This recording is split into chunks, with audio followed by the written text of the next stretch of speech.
Hey, it's Jeremy from Jeremy.net. I am a comic book artist, writer, creator, and I share my creative process here with you online.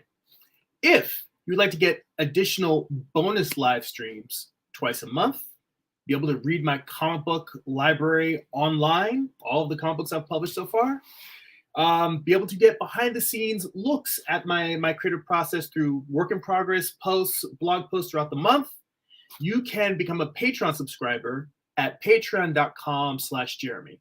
That's patreon.com/GERIMI. For as little as $2 a month, you get access to all that. Our Patreon exclusive Discord, where we share art books, where we share artwork, give each other critique, feedback, and more. You can head on over and become a Patreon subscriber.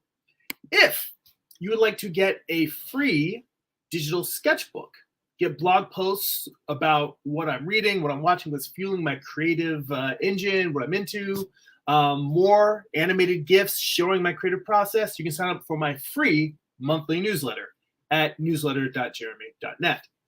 And if you would like to purchase physical copies of my comic books, or if you read digitally on Comixology or Kindle, you can head on over to amazon.jeremy.net. That'll forward you to my Amazon author page. You can pick up books like my first graphic novel, Eye of the Gods. It is a self-contained, done in one story. It's a psychological thriller about a man cursed with visions he cannot control. Or you can pick up my most recent comic book, Morningstar. Morningstar tells the story of Lucifer's fall from heaven as a Western. It's an 8-issue series. Volume 1 contains issues 1 through 4. Volume 2 contains issues 5 through 8, the conclusion of the series. Both of them have extensive back matter, character designs, character sketches, page thumbnails, layouts, script excerpts, and more. Get all those at amazon.jeremy.net. There should be a link in the description for the videos to all of those sites, except on Twitch, where I don't think I can put links in the description, but you can still head on over. It's just amazon.gerimi.net. And speaking of links, I've got one more that I want to share with you, and that is prints.jeremy.net, where you can see the most recent art prints I have available for sale. And that's relevant because I'm starting a new piece in the Gorgon series. So I figured real quick I would show you the previous ones that we've completed, because I also have some new ones that I have not shown yet. So see here, let me hide that for a second. So this one is I call it Gorgon's Lover, and this is Gorgon's Lover 2, actually. Or actually, no, this is Gorgon's Lover 1. Then Gorgon's Lover 2, I call this one Moonlight, because they're kind of bathed in moonlight, sleeping in stone. And then the most recent one, which you would see me working on in previous live streams and is now complete, is Gorgon's Lover Candlelight. So this is so far, I've got 3 pieces. Well, there's 4 if you include the Gorgon Shadow one. Well, 5 actually. I'm cranking them out. Well, for me, I'm cranking them out. Point being is that I wanted to share the link. These are all now available at prints.jeremy.net. They're available in 8x10 and 16x20 prints. You can pick up all of these. The link, again, is in the description for most of the videos. And if you're watching on Twitch, you can just follow the link on the screen. You can get that one. I wanted to share that because I have started a new piece that I would like to share with you guys. So the new one that I'm working on right here. I see Byron's in the chat already. Amar's here, says what's up. Hey guys, how you doing? Thanks for rolling in and joining us. So like I said, I've got I wanted to share what I've done so far with the Gorgon series to lay the groundwork for this new piece. So this one came from a live stream we had where one of our viewers, Martin, mentioned that the idea of having the hand of the warrior being in stone and kind of floating above the Gorgon. So I thought, why don't I try that? So I switched it and did it at a different angle. And right now I am working in reverse. in the sense, I'm working with the image flipped. So if I go canvas here, flip horizontal, this is actually how the finished piece will be. But the way that I tend to work, as you've seen if you've watched any of my comic pieces, is that I will start, turn all of these off.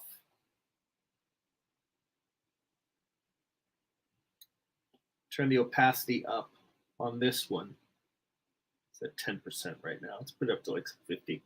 So I'd start with this light sketch. And this is the original sketch. I copied and pasted from a different document. Pasted it into a new one at the full size of the piece I want to make. And then from there, I would drop the opacity and I would draw this rough sketch on top. Then work out the blankets.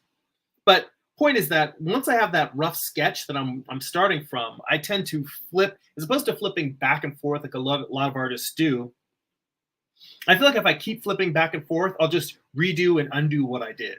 So what I do is I take my rough sketch, flip it once, make my corrections, flip it back, and adjust anything I need to before, going into color or line work. Let's see. I see Cassie's in the chat. Cassie Da Vinci. Amar says they all look nice. This one looks like it could be a campfire, a seance. I think he was talking about the one with the candles underneath. This one, I actually haven't thought so much about lighting yet, which is something I've been telling myself I need to do more often. I think that I am probably going to stick with sort of bathed in moonlight and kind of keep it in the cool blues. Although I could have them surrounded by a ring of candles. If I did a wider shot so that you could see like a table around, what I'm doing right now is I did have a note in the original document where I was drawing the thumbnail. I had a note to myself to have them possibly framed by clothing around the outside of the bed. So right over here, this layer that I'm turning on and off, this red layer, that's kind of a toga that's just rumpled and laying on the side. But the thing that bothers me about this is that it just doesn't feel, well, it's really hard to draw inert fabric and also make it read like something else specifically. I mean, well, it's difficult to make it read like the toga that it is, but also it feel rumpled and inert. So I'm just sort of trying to play with, I'm going to turn that layer off and I'm going to restart. I'm not going to delete it. What I am going to do is I'm just going to draw amorphous shapes around these two to kind of, I don't know, just imagine what it would be like with them being framed by different shapes and then try to draw the objects into them. So Cassie Da Vinci asks, has anyone watched Steven Zapata? I have watched a ton of Steve Zapata videos. I love his take, his existential take on art and the creative process, because it seems like he's a lot more about getting into a meditative headspace and getting out of the way of yourself and just letting the creativity happen, as opposed to just giving you tips on, oh, this is how you render. Yeah, he is great. Like, his rendering is amazing. But what I really enjoy about his videos is his mindset towards the process.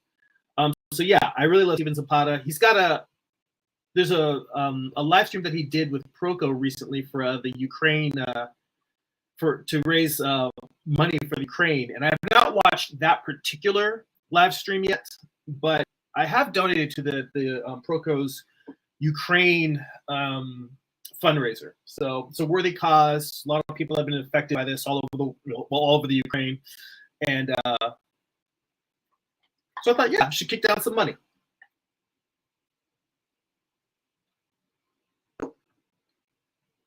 Let's see here.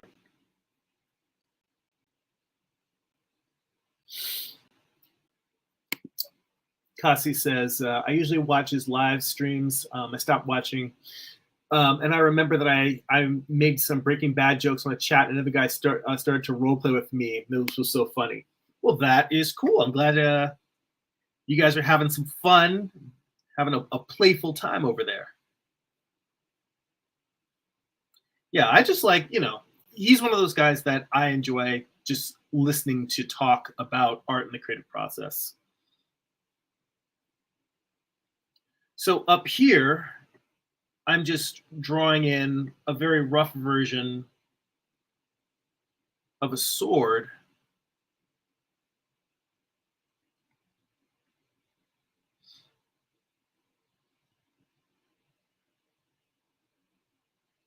But I'm going to have it sheathed. It's not just, it doesn't just have a unsheathed sword laying in bed with him. That would be kind of weird. Of course, if that's what you're into, I'm not here to judge.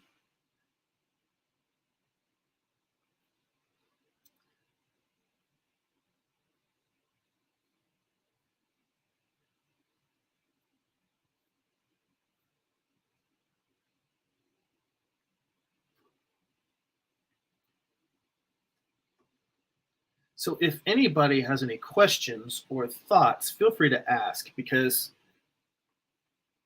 honestly, when I am in these early thumbnaily stages, it's a lot easier for me to, let me this way, I'm more likely to go into that mode where I'm just drawing and not necessarily thinking about talking that much, because I am engaging my imagination a little bit more than, say, when I'm rendering.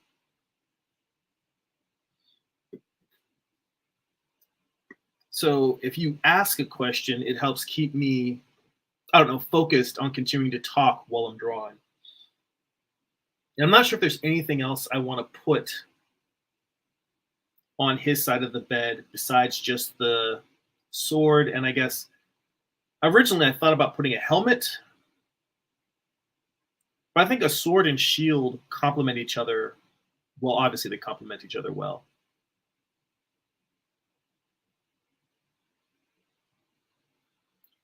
But I could just lay those up there, framing him on that side, and then maybe just having her clothes frame her on this side.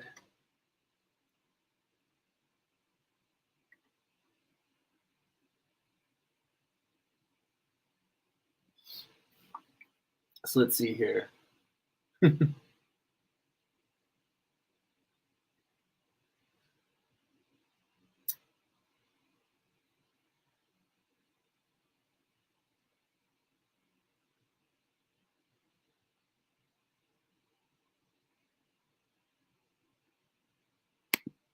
Amar says, "You're better.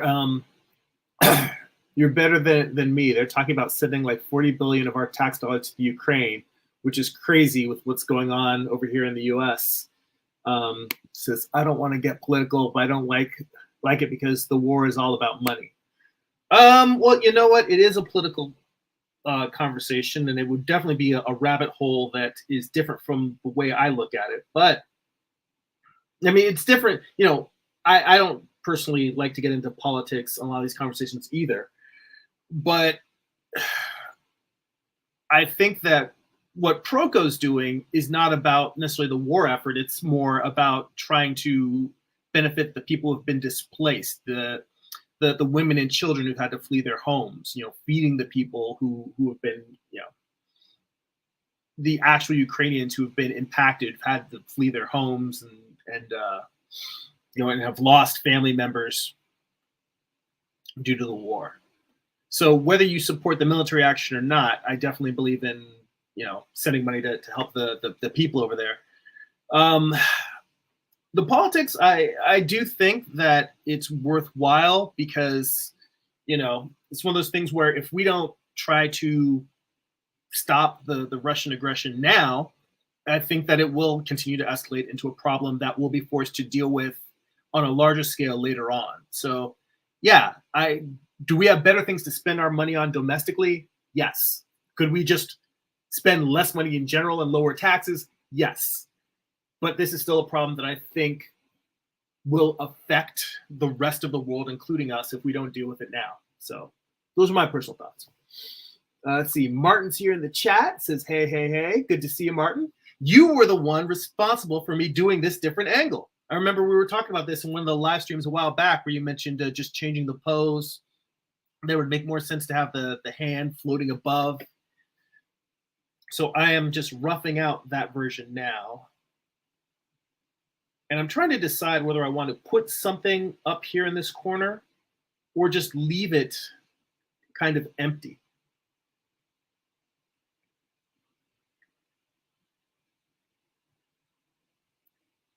Because sometimes I do feel like there's a tendency to want to overwhelm a piece and put detail in every single corner.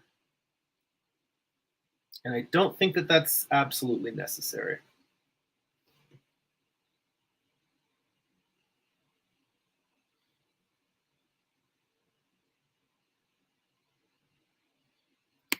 Amar says also based on how they treated African and blacks when they were trying to leave the country, I didn't like.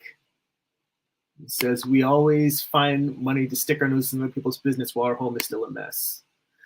Well, you know what? That would get into a whole political history conversation that I don't think that I'm properly mentally prepared for, because I don't think I can talk about that. First off, I'm not an expert in history. I'm not an expert in economics. It's one of those things that I certainly can't talk about that while I'm drawing. It's too much, because I mean, I don't think that it's something that has an easy, simple answer of, oh, we should mind our own business, or, oh, we absolutely need to intervene in anything that happens around the world. I think that it's a lot more complicated and nuanced than that. And I think, like anything, there's a cost-benefit ratio. There's a cost to not getting involved. It doesn't mean that what you say about us not having our own house in order is untrue, but doing nothing has a cost. Let's see here.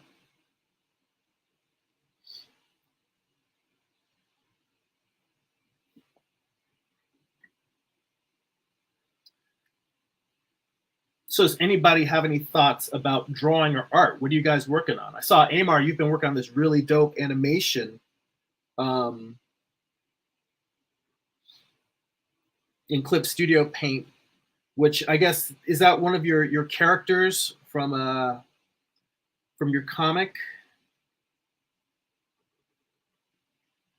It kind of reminds me of that conversation we had about Black Sands Entertainment, where you're just like, screw it, I'm making my own animations. Being your own media mogul, which I admire.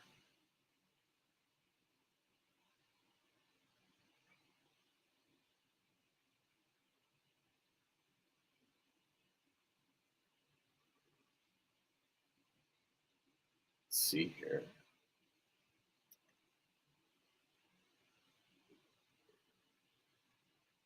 The thing that is challenging for me in this particular piece is getting the fabric to feel flattened and laying flat, not just, draped down. So I want it to feel both rumpled, but also like laying flat on this surface. I just kind of keep drawing and redrawing, putting it in, drawing and erasing, putting stuff down. Yeah, the other guys are talking about history, and Byron says, in all honesty, I'd like to focus on the drawing portion, please. Yeah, I mean, there's enough of this on the news, and there's other YouTube channels that are talking about politics and having live stream talks about it. So, I mean, I'm not saying that I wouldn't be willing to talk about this with other creatives, but that's something that, like, I figured we could talk about that on the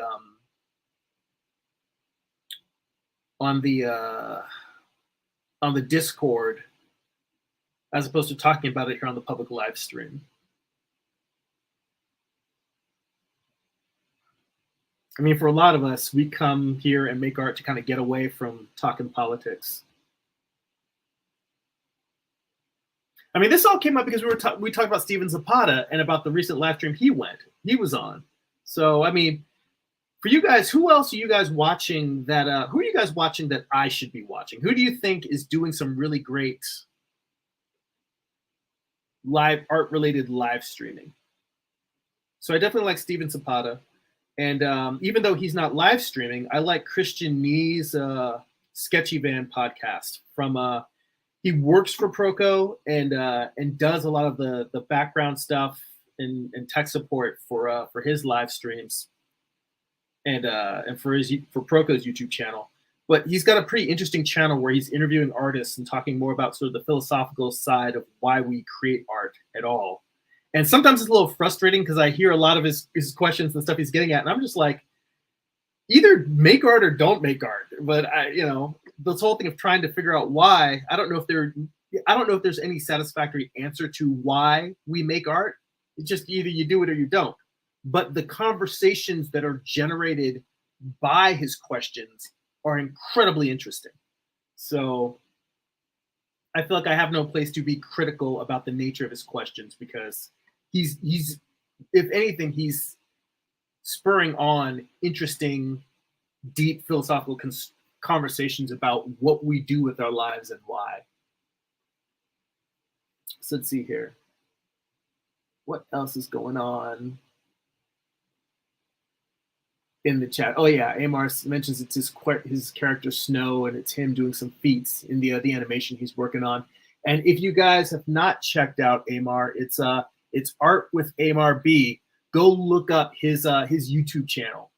You can definitely, or I noticed that you also just start streaming on Twitch. I saw that the other day. So if you guys are watching on Twitch, Amar's got a channel over there. You can check him out. He live streams and shares a lot of his process as well. Let's see here. Cassie says, I could do a comic about World War II, and it would be a big challenge to get better at drawing in perspective.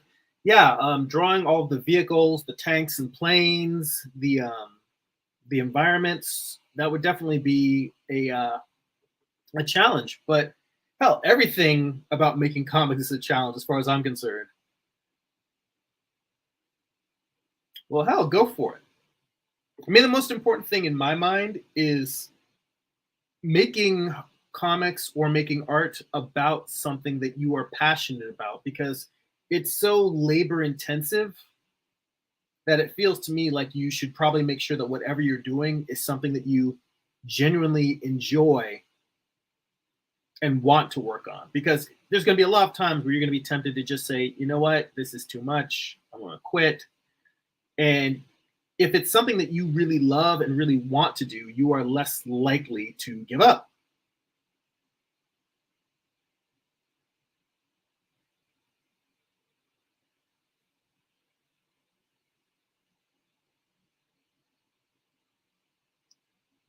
So I'm just trying to make this look sort of like a dress that's just laying crumpled.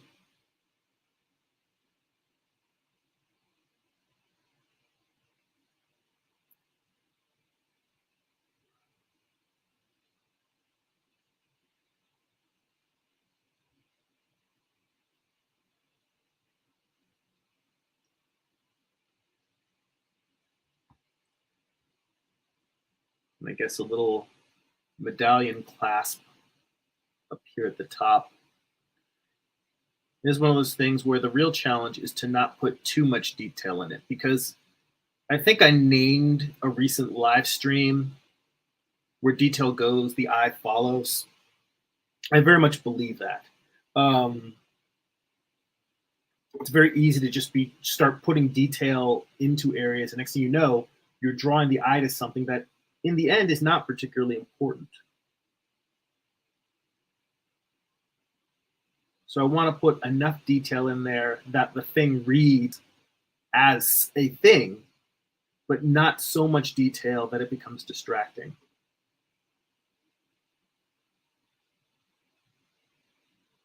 So I think something like that, just a simple disc. Let's see here. Amar mentioning his character Snow says, eventually I would like to do a versus series with him fighting other comic book universes, powerful godlike characters. Yeah, Cassie mentions in his the idea of a World War II comic that the challenge of the design of vehicles and environments. Let's see here. Yeah, Amar says, I don't watch the news. I only mentioned it when you brought up the war in Ukraine. You know what? Fair. My fault for bringing it up in the first place. On his character, he says, the simple feed of him, and the last part, I just uploaded the explosions part. I'll have to go over and check out your recent upload. So he's got him, just to give you guys a quick description, it's a character doing kind of a Superman type jump, leaping off the ground, and then he flies up and flies through a planet and destroys it. So that is some crazy ass, like, you know, Fist of the North Star style destruction there. Getting Superman on. It's here. Byron says, a lot of the artists I watch and live stream tend to be Japanese or Korean, so I'm not sure how useful my recommends would be.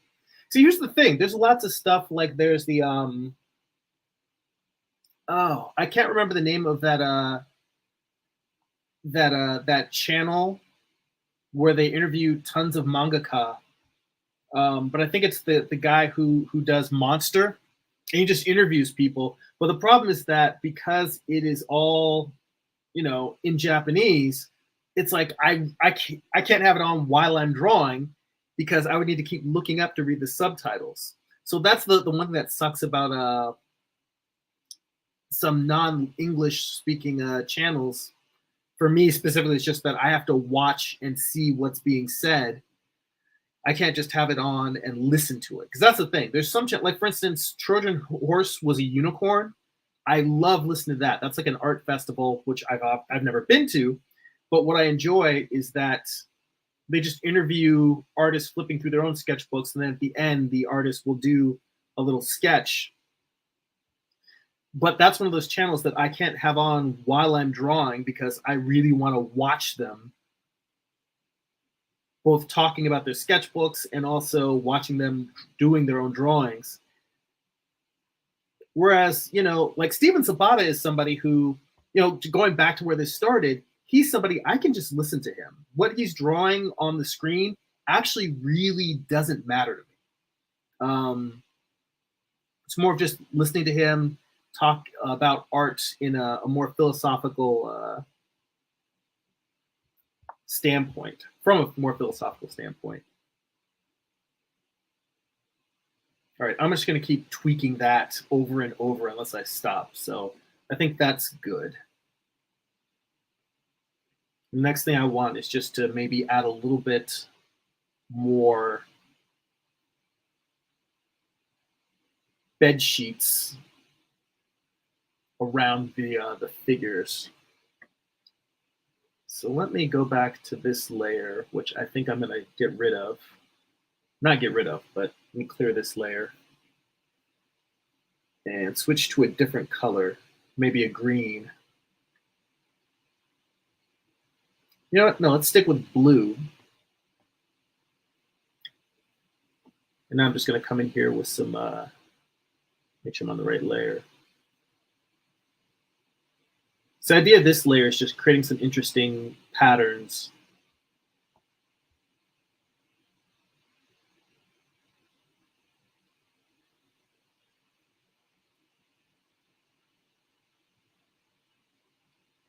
For the sheets, little rumples and wrinkles.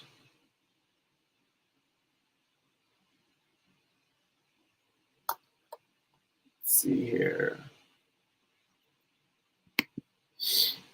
Yeah, Martin says, I've been watching Eric Canetti and Daniel Warren Johnson. I did not know that Daniel Warren Johnson had has a YouTube channel. I'll have to check it out. Canetti, actually, I think he recently started podcasting with another guy I follow, Sean Crystal. Sean Crystal does the Ink Pulp podcast, and he has like an educational program that you can purchase called Ink Pulp Instruction. But I've been following Sean Crystal's Ink Pulp podcast for ages, because it got into kind of like some of the in-depth, like not necessarily glamorous parts of being a comic creator, but it was just more of like sort of the day-to-day, both in terms of craft and practice and just the practicalities of life as a comic artist. And it was a lot of him just giving you the real. And I really enjoyed that. I'm glad he just recently started doing a bunch of episodes with Eric Canetti, and I guess they're now co-hosting the show Talking Process. And I presume they'll probably get back to having guests at some point. But even if it's just those two guys talking, they are both interesting enough that just hearing them hang around and chopping it up that alone would be plenty interesting. So we'll see how that goes. But yeah, that's another channel that I recently got into. And yeah, Byron says Steven Zapata's continual question of why is, in my opinion, kind of pointless. It tends to drag. I draw because I enjoy it. It doesn't always get that deep. Well, you know what's funny? Then you would definitely not like the Sketchy Van podcast, because I always thought that it never seemed to me like Steven Zapata was really questioning the why of making art. It just seemed like he was talking. It seemed more like he was talking about that desire that we have, like that innate desire that doesn't really have an explanation. It's just like, yeah, it doesn't have to be functional. It's just we make because we desire to make. Whereas Christian's podcast is very actively, the theme of every episode is, why are we doing this? Why? And like I said before, my approach, my feeling towards that is the same as yours, that there is no real answer to that question. Either you like doing it or you don't. But the reason why, I'm repeating myself. I still like his podcast because the conversations that come out of his questioning are super interesting. Let's see. Amar says, I've not streamed in like 6 months. My first stream was today. I was doing some animation exercises. And he says, Versus series are pretty popular on YouTube and maybe an easy way to, for people to get introduced to my characters in the comic book universe. It says, for now, just dabbling. For me, I think that the best way to introduce people to your characters is just to get a completed story out, because cool images, I think, are interesting. But in the end, I think it's having a completed story with a beginning, middle, and end, whether it's a short animated story, whether it's a comic book or a graphic novel, having a narrative for people to plug into and to attach themselves to, that to me seems to be, I think, the best way to introduce people to your characters and get them interested. That doesn't mean you shouldn't try doing a versus video.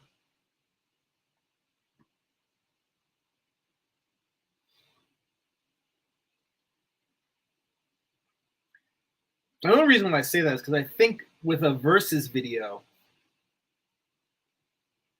unless there is a story attached to it, you're still not connected to the characters. And I think getting connected to the characters is what will get people to start reading a book.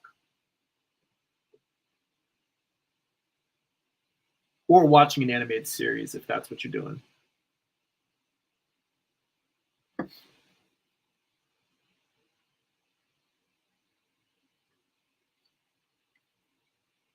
Let's see. Cassie says, I don't know how Rasputin and Moscow music gets stuck in my head. Let's see here. I don't know how that happens either. But the whole idea of getting something stuck in your head seems weird to me, because anytime something gets stuck in my head, I just think of another song that I like. Any song that's like something I really enjoy, some Pink Floyd or some Led Zeppelin. You just think of that, and it pushes whatever was running through my head out.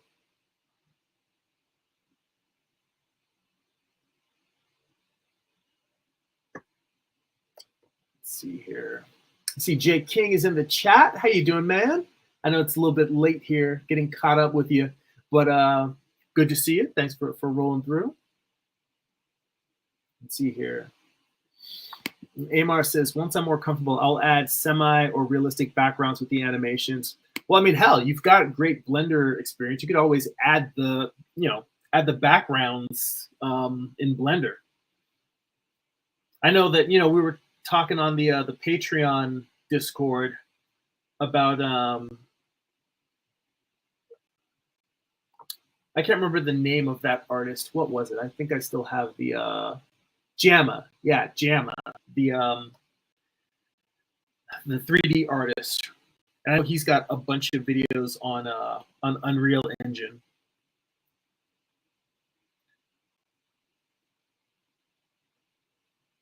And I'm highly interested in the idea of using 3D backgrounds with comics, but I think it's the fact that I'm still so busy trying to master the drawing craft that I'm really hesitant to take on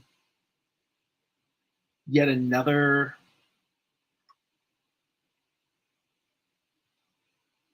skill set.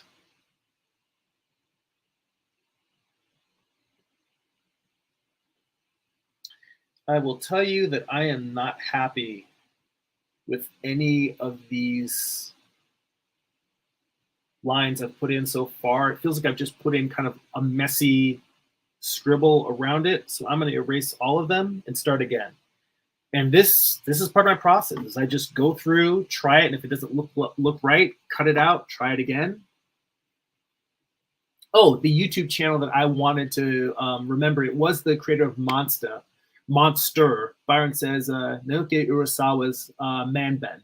That is a channel that I've wanted to start watching for ages, but it's like I never have time to just sit and look at something. I'm either actively drawing and need my eyes, or I can listen to stuff, or I'm writing, or I'm doing some other thing that prevents me from sitting and watching.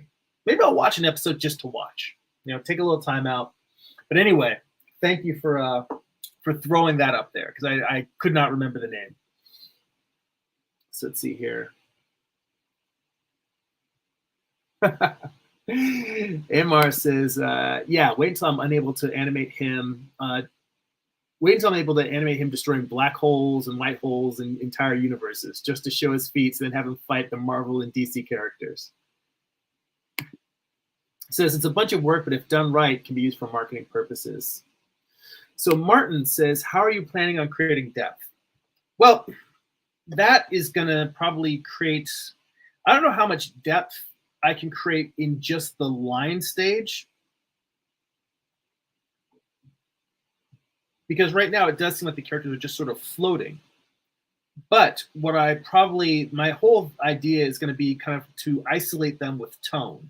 So either to have a darker tone around just the figures to push everything behind them back, or a lighter tone, and then have the figures. It probably will work. Generally, light objects come forward, dark objects recede. So I think that it's probably going to go dark to light. So in terms of establishing depth, that's really going to come, I think, from the color work. But I'm shrinking this down a little bit smaller. And yeah, Amar also caught that the artist was thinking of JAMA.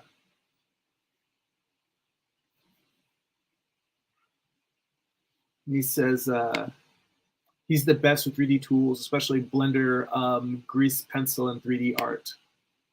I'll definitely have to check out some of his stuff.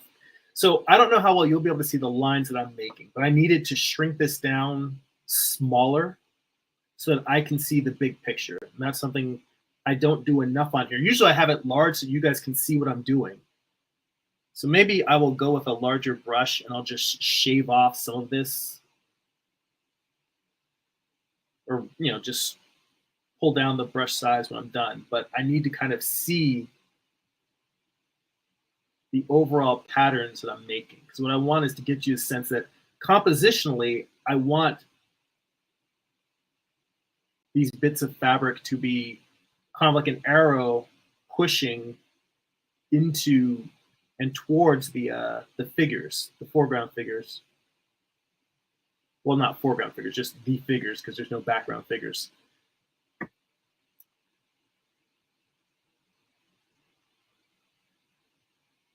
So the idea here is that I want to just get enough of a sense of fabric swirling in towards them, but not make it so detailed that it becomes distracting. And that is a fine line to walk.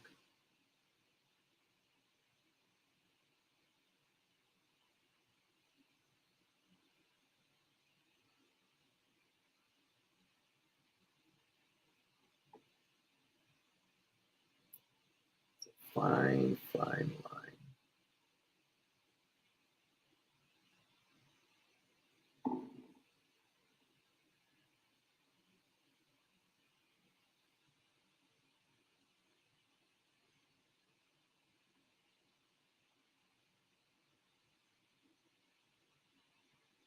So I don't know if this is just too hard to see and you're just like, you're driving me crazy, make it bigger. I'll make it a little bit bigger.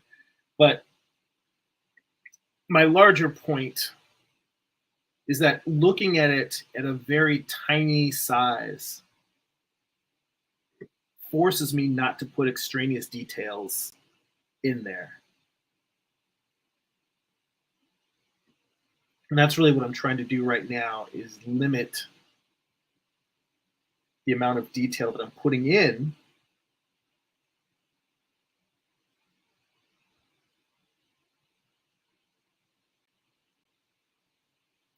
so that it doesn't distract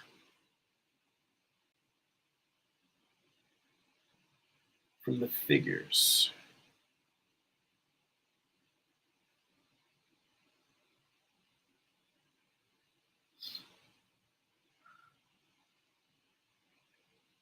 And it's good that this is on a separate layer, because in all likelihood, I will probably not do that in line work. I'll probably do that completely in tone. To be honest, I've been thinking about the fact that I go back and forth a little bit. Like if I were to flip back over, so I did line work in these two versions, and I did line work. This one was actually drawn in traditional ink. But I also went back, if I jump back to the gallery here, and I tried drawing this one in more of a painterly style with outlines. I mean, there's some line work in here, like really what I did was I just made the pencil sketch darker so that you could see it, like the digital pencil sketch. But I keep thinking about the fact of that kind of, I don't know, maybe I've got a bit of a conflict between painting and drawing, because drawing is what feels the most natural to me, and I feel like you should lean into whatever your instincts, your artistic instincts tell you. That said, there's also part of me that just says, do it like a painting, do it like a painting, stop putting all the line work in there. So I don't know. I haven't decided how I'm going to approach this yet. In fact, part of me wants to go and redo the pieces, or at least do an alternate version of some of those pieces I've completed already, and do them with no line work at all. Just do them as a painting.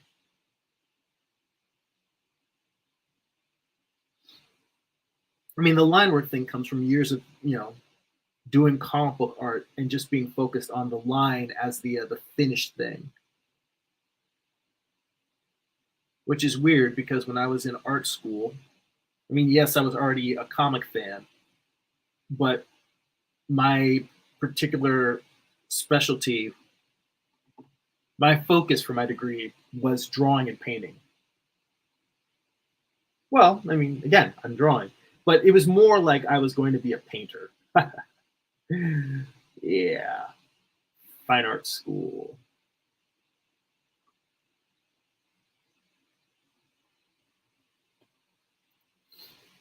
Let's see here. Martin says dark to light is an excellent idea. He says, would it be possible to blur certain things like you shot with a 35 millimeter camera?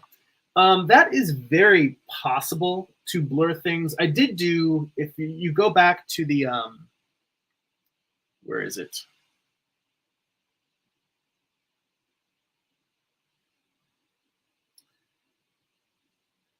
On this piece, I did actually paint the candles in the foreground with a hard edge, and then I went through and blurred all of them.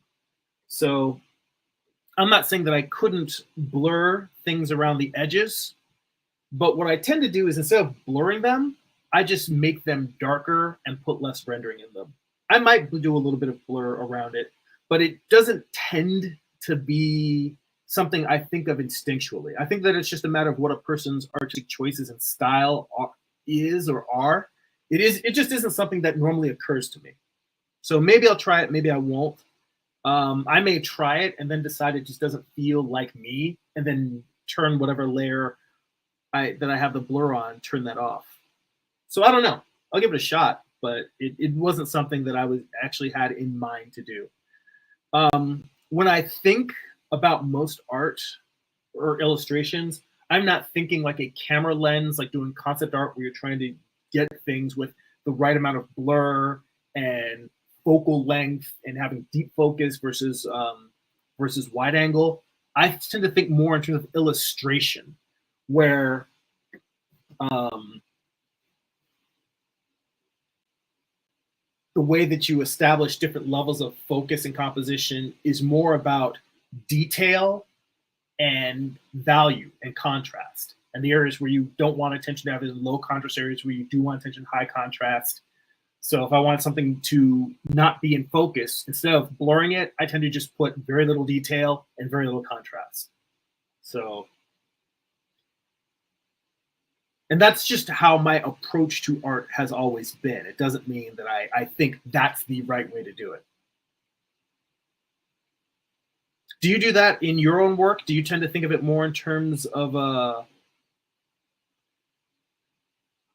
thinking like a camera to work at your art? I'm curious about that for all of you guys. You know, do you guys think in terms of photorealism?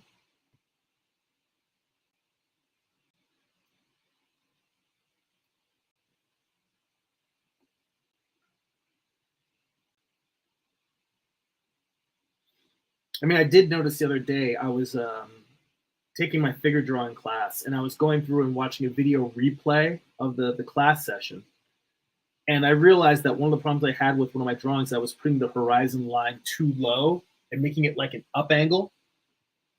And I actually went through and took the exact same pose, and I drew a version where the horizon line was right in the middle of the figure, which is about where it really was.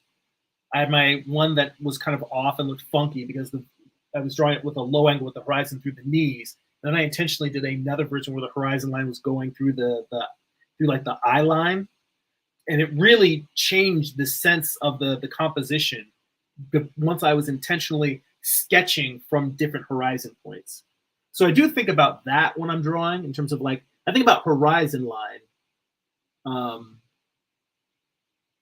as opposed to camera lens. Let's see here. Negro Fazetta says, Pinterest has become my best art study tool. He said, Jeremy, did you get the John Buscema Master Studies board I sent you? I have not. Is it on the Patreon? I'm not the Patreon, on the Discord, because I haven't checked it in the last day or two, other than when I posted the wallpapers for the finished Gorgon pieces. If it's on the Discord, I'll go on there after the live stream and take a look. But no, I hadn't seen it.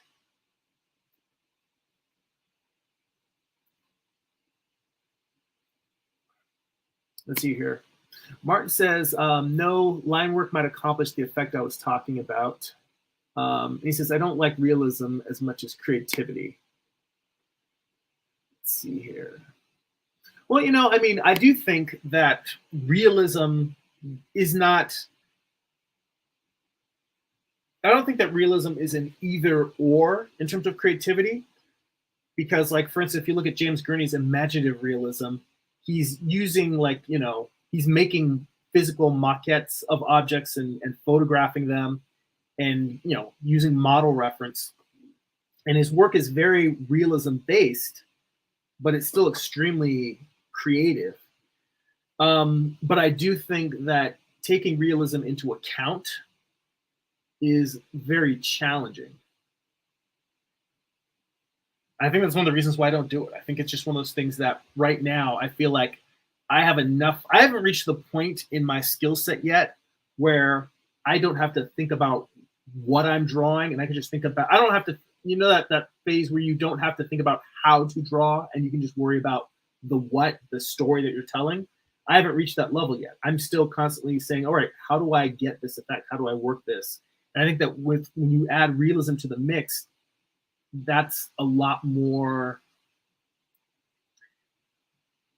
I think it requires intentional knowledge. That's not something where you can just sort of like sketch your way into something interesting. And that extra level of intention that's required to bring realism into your work just feels like it's going to get in the way of me trying to master the things I'm trying to master now. But I don't think I think I maybe set up the question as if I was implying that there's an either or, and I realized that that's kind of a mistake because I think that creative work can be enhanced in certain subtle ways by realism, like kind of like the way I did where I just blurred those candles in the foreground. Um, and realism can be enhanced by taking creative things that aren't there, but you can see that this is what the image needs. And I think that's actually the hardest thing is to be an artist who can combine both of them. All right, I think that I don't need to. I'm just going to get into like rendering for rendering's sake if I keep doing this. All right. So here's a point where I need to make a decision because I can. Let me flip this back. No, I don't want to go back to the gallery. I want to go back in here. Flip.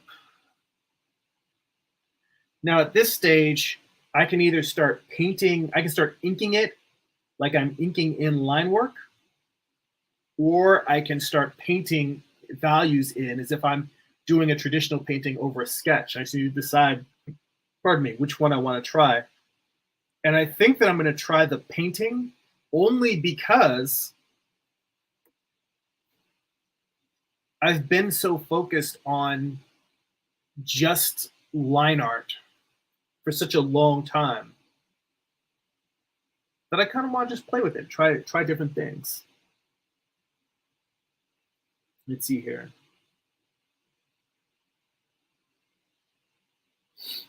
Amar says, "I'm always thinking as the director because I see everything as if it would be a movie. Now, executing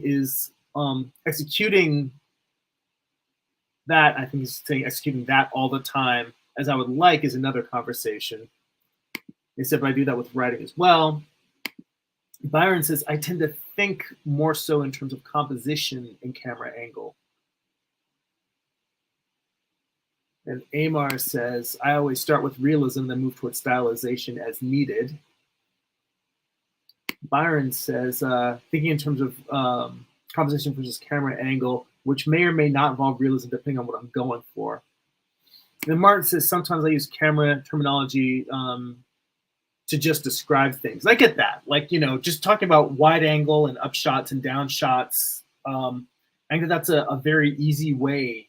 It's a very easy shorthand for creating artwork to look at it and describe it in just those terms.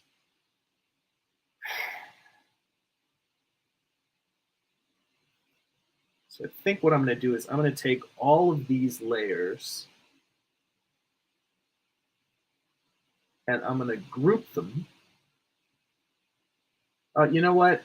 Let me see. Can I don't want to flatten. Or actually, I guess I could flatten it. I could duplicate it and then flatten it.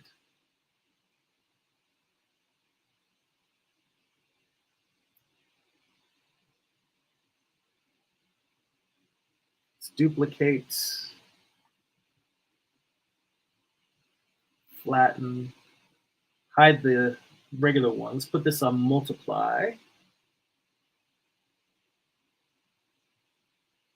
And drop the opacity way, way down.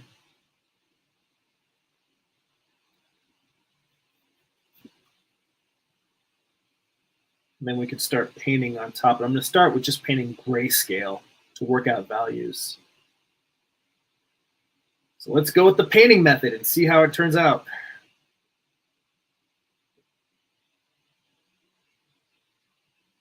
I'm going to switch to like a big ass brush. Let me start here.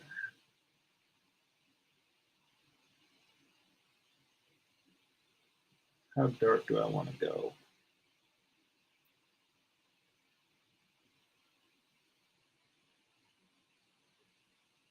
It's not super dark. I might go a little bit darker. Well, that's the other thing I found when I finished the other pieces, the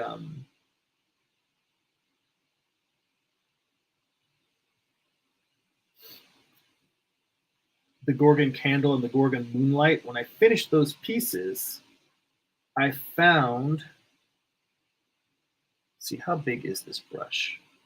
That's pretty big. In fact, let's go even bigger.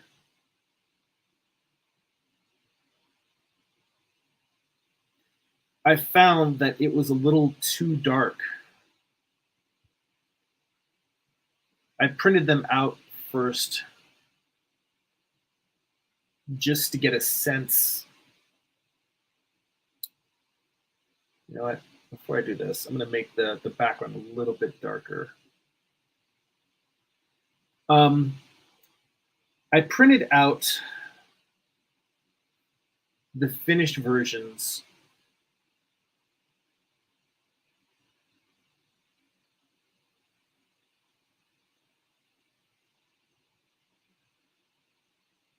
There we go. I printed out the finished versions of the Gorgon Moonlight and the Gorgon Candlelight before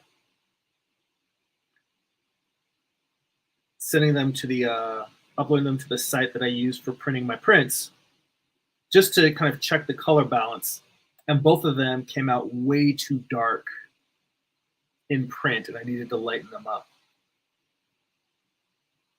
And I'm mentioning that because as I'm sitting here sketching this in, at first I was like, wait a minute, am I making this too dark?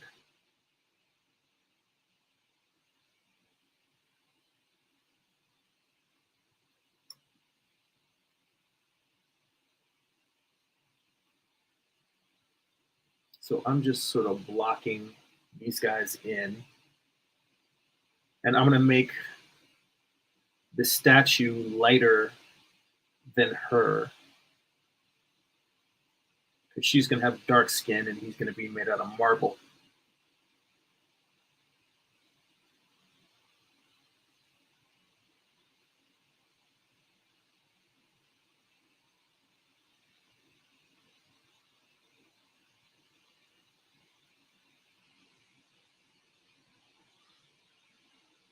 Let's see here. Yeah, Amar says everything is based in reality in order for you to be able to distort and mold that reality in your universe. And he said, that's helpful for me because people tend not to connect with too much abstraction. You know, I am curious, Amar, if you have ever read Scott McCloud's Understanding Comics, The Invisible Art, because he puts forth a theory, and I'm not saying that you're wrong about basing everything around reality, but I tend to agree more with Scott McCloud's idea. And his idea is that he shows you a bunch of faces, and he shows you like a photorealistic rendering of a man's face, and then one that's photorealistic but kind of like with detail taken out, and then one that's more like a comic book illustration, and one that's a little bit more cartoony, and at the other end is just a simple happy face. And Scott McCloud's argument is that the more abstract the rendering, the more universal the concept becomes. And that's why stuff like Peanuts, you know, Charlie Brown, and Calvin and Hobbes, why it tends to be so universally loved and crosses a lot of different barriers, is because, you know, when you look at something in the abstract, everyone can project themselves. Whereas when you do something realistic, a person says, that's not me, or that is me. And they tend to self-limit their ability to empathize with those characters. So like I said, it's something that I was curious if you've ever encountered Scott McCloud's work, that book in particular, Understanding Comics, because whether you agree with him or not, I think he makes a very compelling argument. So let's see here. Oh yeah, Negro Frazetta says about the John Buscema thing. He says, I sent it on Pinterest. He says, I'm going to start treating Pinterest as a legitimate social media platform. In many ways, it's better for artists than Instagram and Facebook. You know, I'll have to check over on Pinterest because I almost never check my my Pinterest messages. I do occasionally get messages on there, so I'll get on there and check it out. Um, but yeah, I don't necessarily check Pinterest that regularly, but I do post on Pinterest. I actually, you know, all the live streams, I post links to that. Some of the work in progress gifts that end up in the newsletter, I'll post those during the month without the blog text. I'll just post the images on there along with, like the same posts I put on Instagram and Twitter. I'll include those.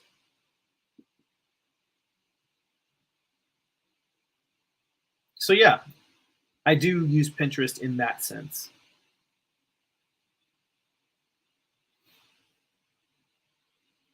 Now Martin says, I like how Ashley Wood can be almost like realism and totally unlike it simultaneously.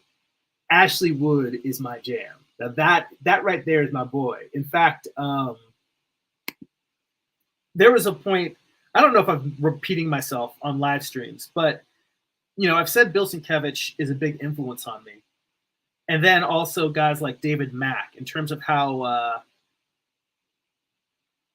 expressionistic their work is, how the work doesn't just show you what's on the surface, work, the way it's rendered and the coloring all kind of expresses sort of an internal psychological state. And I really love that about his work. When I discovered Ashley Wood's work, it was sort of like I had a picture in my mind of what I wanted my artwork to look like when I could draw literally whatever was in my mind. And I saw Ashley Wood and I was like, shit, someone's already doing that. Like literally, he's drawing what is inside of my head. And so from there, I kind of had to say, all right, well, if Ashley Wood is already Ashley Wood, what do I want my work to be like? And that is what really put me on the path to just trying to improve my draftsmanship. Because the thing that I put together, when looking at, you know, Bill Sienkiewicz, David Mack, and then eventually Ashley Wood, was that one of the reasons why they can distort reality so well is because they mastered those fundamentals and their technical drawing skills were so strong that when they do something that is very unrealistic, they can sell it through their draftsmanship. They can make the unreal feel real. And that made me say, all right, well, I guess I got work to do. And I've kind of been on that. I've been chasing that dragon ever since. But yeah, Ashley Wood is definitely one of my my favorites. In fact, I just recently picked up a new hardcover that he put out called Fat Pelican. It's like a thick ass hardcover sketchbook. And it's very much in the vein of Kim Jong-il, how there's a lot of sexy drawings in Kim Jong-il's work. There's a lot of sexy stuff in Fat Pelican. It's a pricey book. It's a $50 hardcover, but it's also very, well, I can show you how big it is. Oh.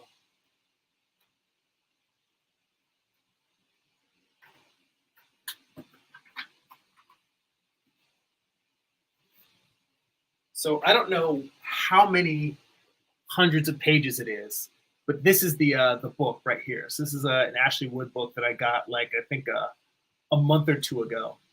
So it's a nice, beautiful hardcover sketchbook. I'm not going to show you the insides because I don't want my channel to get banned. But yes, it's definitely in the tone of Kim Jong-il's sexy stuff. Let's see here. Amar says, I also use Pinterest for my research and mood boards for projects in addition to PureRef because that's endless canvas and it's really easy to work with. By the way, just so you guys know, we're past an hour here. So I'm going to just catch up on the last of the comments. And I'm going to sketch while going through there. If you guys have any final topics you want to bring up before we call it a day, now's the time to do it, because when I get caught up on the chats, we're going to wrap it up here. So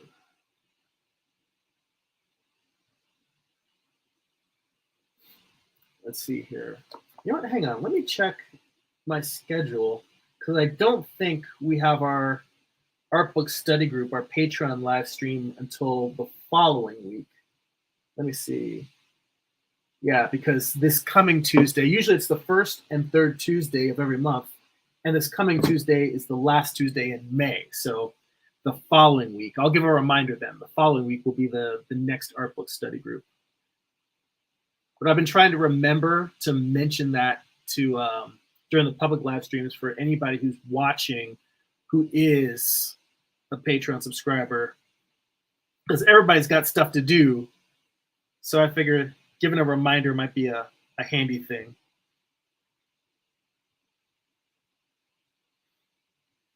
Yeah, right now I'm just sort of painting in, and I almost feel like I should probably paint this even looser than I'm painting it. Like I feel like I'm maybe trying to be too exact with the line work, and maybe I should be a little bit looser and have a little bit more fun with it.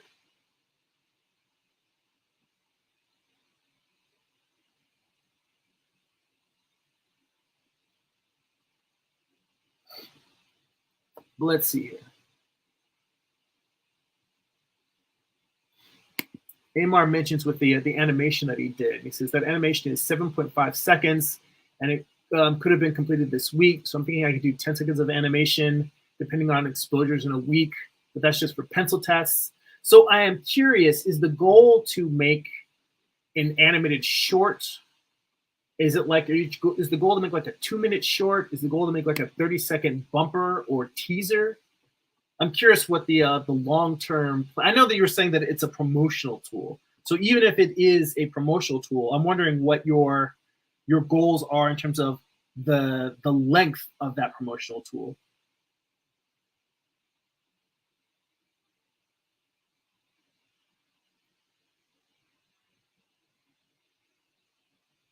Now I'm playing with an interesting experiment here because I'm using a brush that gets very, very large, and I'm intentionally setting at the highest point and trying to get myself to use a very, very light touch because I am heavy-handed by nature, and I think having a light touch, digital, it's very easy to just press hard, and I find myself falling into a lot of the bad habits that I was able to break myself of in traditional by working with material that was very dark, like working with 6B pencils. So it's like I was forced to use a light touch. And I think in digital, it's kind of the same thing where if you have your opacity or your size set to be very sensitive, but also very large, that I can kind of help train my hand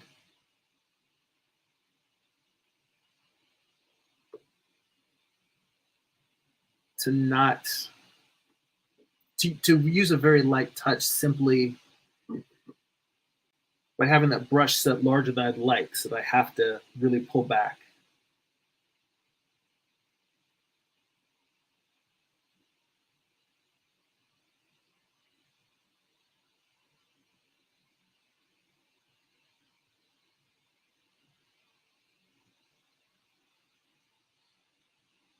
I'm also wondering if I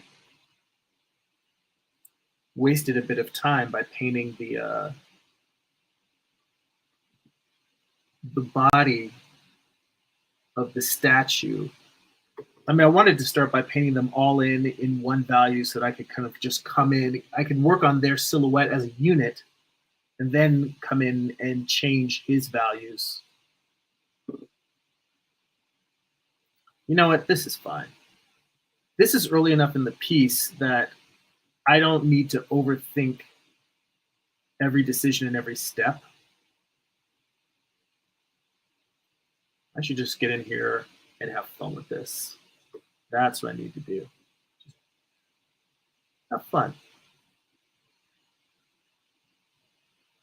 I mean, I will tell you very realistically, do not be surprised if I get like 2 or 3 hours into this piece and I come back and say, I should have just done it as an ink drawing instead, and then come back and like redo the whole piece as a drawing.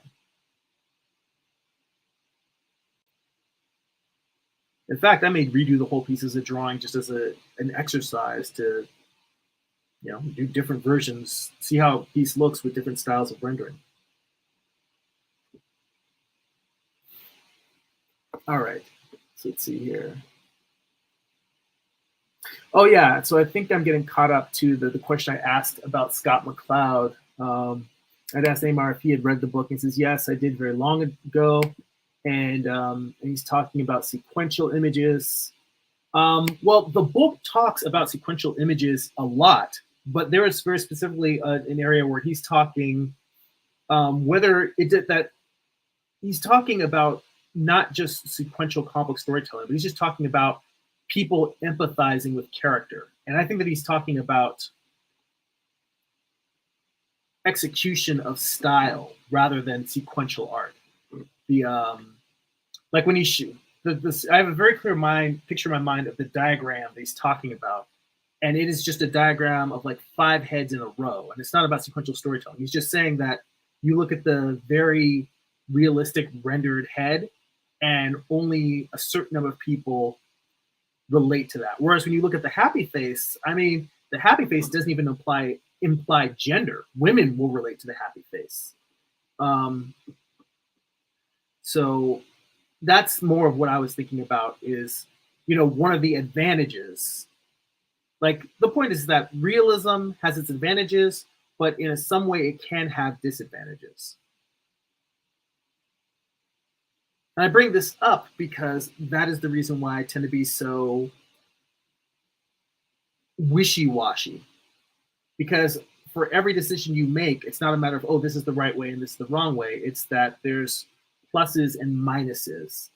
And it's really more important for the individual artist to know why they want what they, not necessarily know why. You don't even need to know the why, but you do need to know what you want before you commit to certain decisions, because you may be committing to something that won't give you what you really want.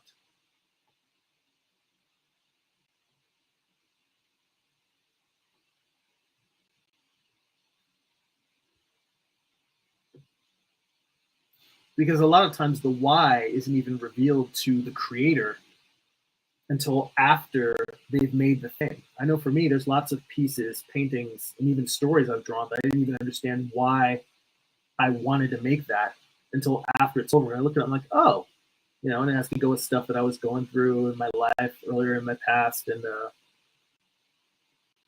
I can look back at my sketchbook and then think about where that idea came from. Like, oh, this is in reaction to this thing that happened.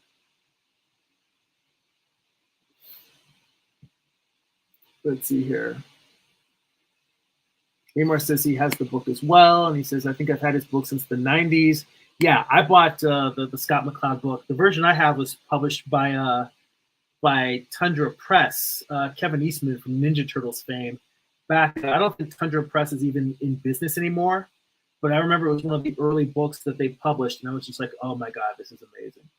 For a long time, that was my Bible for comic book making. Like, I actually like that book more than Will Eisner's Comics and Sequential Art, which might be blasphemy to some of you, but you know what? Screw it. That's how I feel. Let's see here.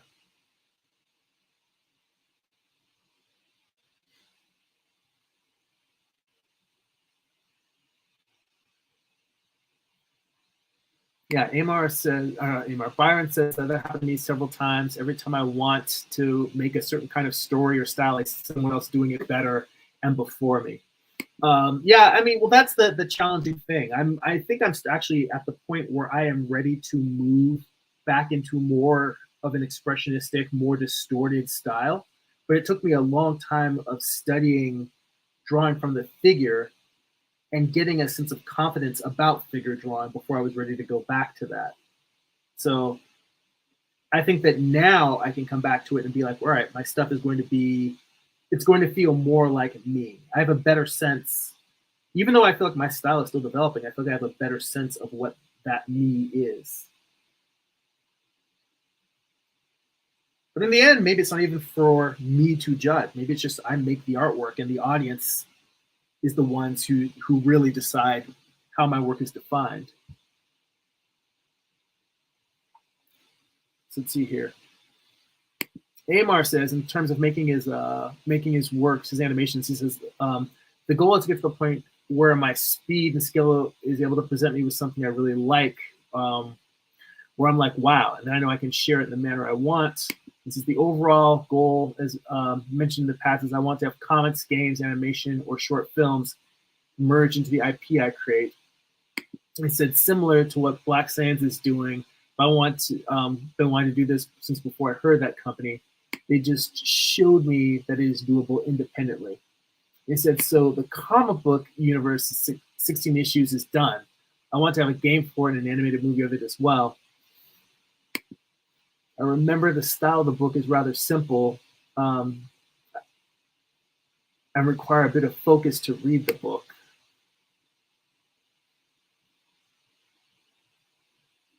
Oh, now we're back to talking about Scott McCloud. He says it's drawn in a style that makes it hard to take seriously, but I get his points in the book. Yeah, you know what? I mean, well, that's the funny thing is the exact thing that you're saying makes it difficult to read, to me, is the thing that made it universal. Kind of like, the thing I cited about Charlie Brown and Calvin and Hobbes. That for me, simplistic art makes things, to me, I interpret it as more accessible. And also that goes back to the conversation we've had about manga and why manga is kicking American comics' ass. And I think that the fact that manga is simpler is one of the things that makes manga more universal and more popular than Western comics. So I think that the simplicity actually is a plus there. So I don't know.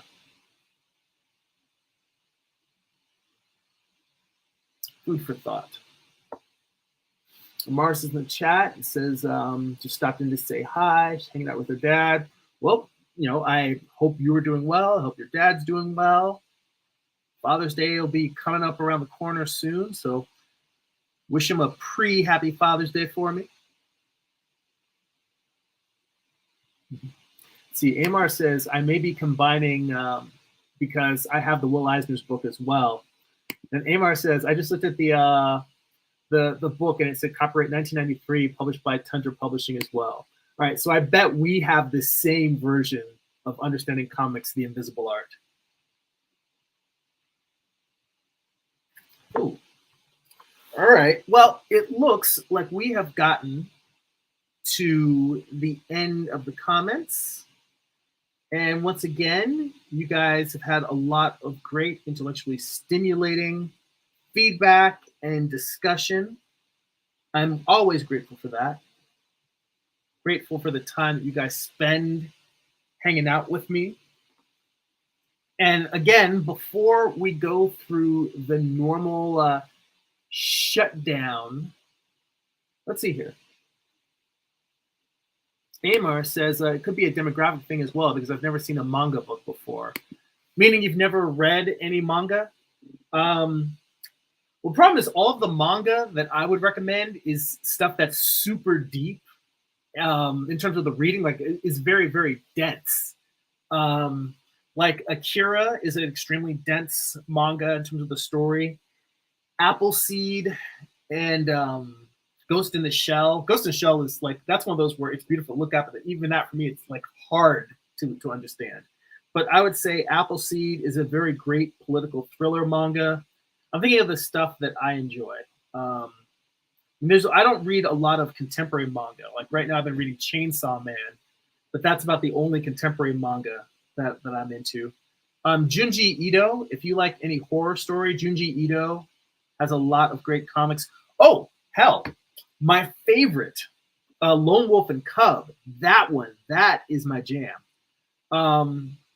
That's if you're interested in checking out any manga. But you know what? If manga doesn't appeal to you, it doesn't appeal to you.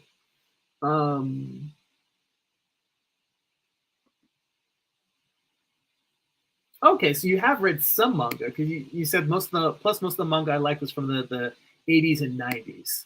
So yeah, there's a lot of stuff like somewhere laying around. I've got Gray Digital Target and So, and even though it's drawn by an American, the Dirty Pair, Adam Warren's Dirty Pair, is another great series that I like. Like most of the manga that I own tends to be older stuff, like kind of from the era that Amar's talking about.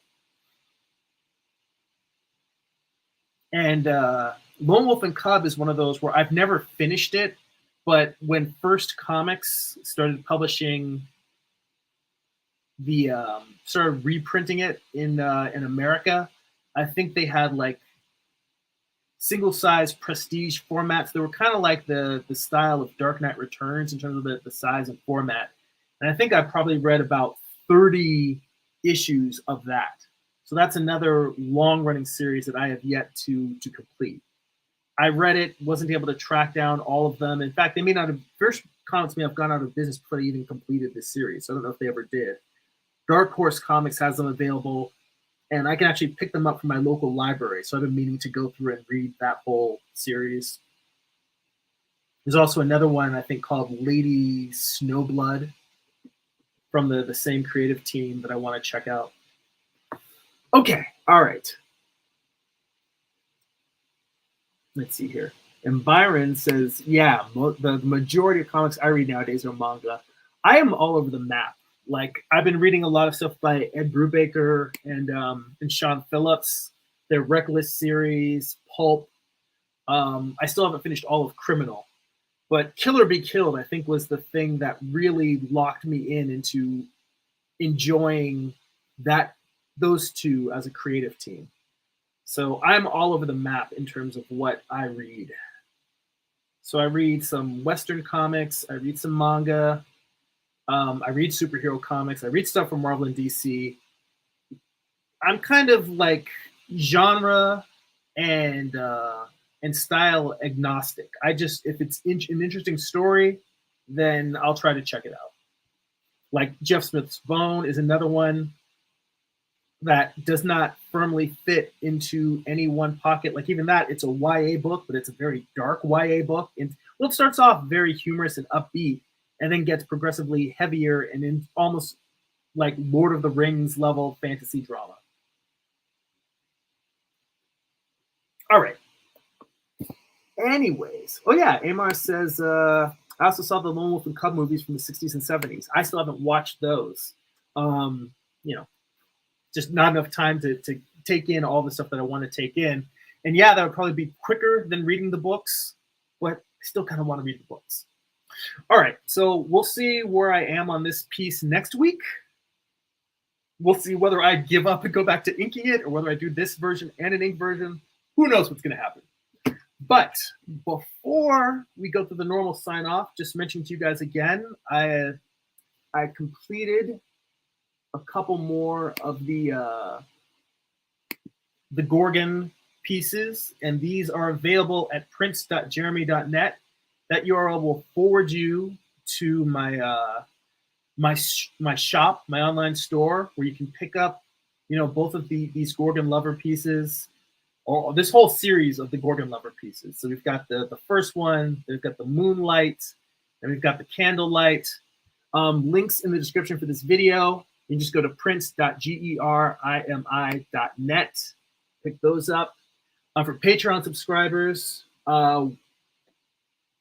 I've got desktop and mobile wallpapers of these pieces available for you, and I posted those both on the Patreon and the Discord. So go pick those up, throw those on your phone if you want, if you feel like it.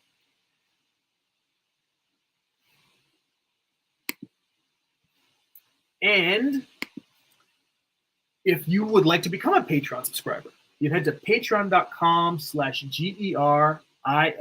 It's patreon.com/Jeremy. For as little as $2 a month, you get access to 2 bonus live streams a month, as opposed to the normal hour or so that we do here. Those are like 2.5, 3-hour long live streams where we do what's called Art Book Study Group, where we dig into some of the best art books around and try to suck all the knowledge out that we can. We've been doing a long-running series on Walt Reed's The Figure right now, but we've also got videos with George Bridgman. We've done some studies from George Bridgman. We've done some animal studies from Ken Holtgren, as well as a few other books have slipped in there, just some odds and ends. Along with that, I have all of my comics posted digitally for you to read on there. Instead of buying physical books, you can just read them through the Patreon subscription. I share tons more work in progress work throughout the month and blog posts to just share what I'm doing. All of that for as little as $2 a month, patreon.com/Jeremy.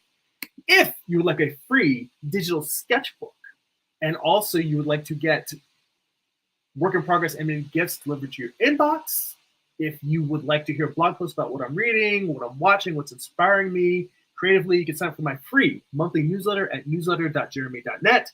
And if you would like to purchase physical copies of my comics, or if you read digitally on Comixology or Kindle, you can go to amazon.jeremy.net. They'll forward you to my Amazon author page. You can pick up books like my first graphic novel, Eye of the Gods. It is a psychological thriller about a man cursed with visions he cannot control. You can pick up my most recent project, Morningstar. It tells the story of Lucifer's fall from heaven as a Western. It's an 8-issue series. Volume 1 contains issues 1 through 4. The conclusion is in Volume 2. That contains issues 5 through 8. Both volumes have extensive back matter, character sketches, character designs, thumbnails, script excerpts, examples of how I use photo reference to build my comic pages. Basically showing you how I put the whole thing together. Okay, so again, guys, thank you so much for joining me. Thank you for all of the great conversation and comments. And let's see, one last comment there. Oh yeah, it's a long weekend. Everyone enjoy your Memorial Day weekend if you're in the United States. Amar and I both wish you all the best. Have a nice, healthy weekend. Martin mentions for the Gorgon pieces, Moonlight's my favorite of these. Thanks, brother. I appreciate it. All right, everybody, that's it for now. Go be creative.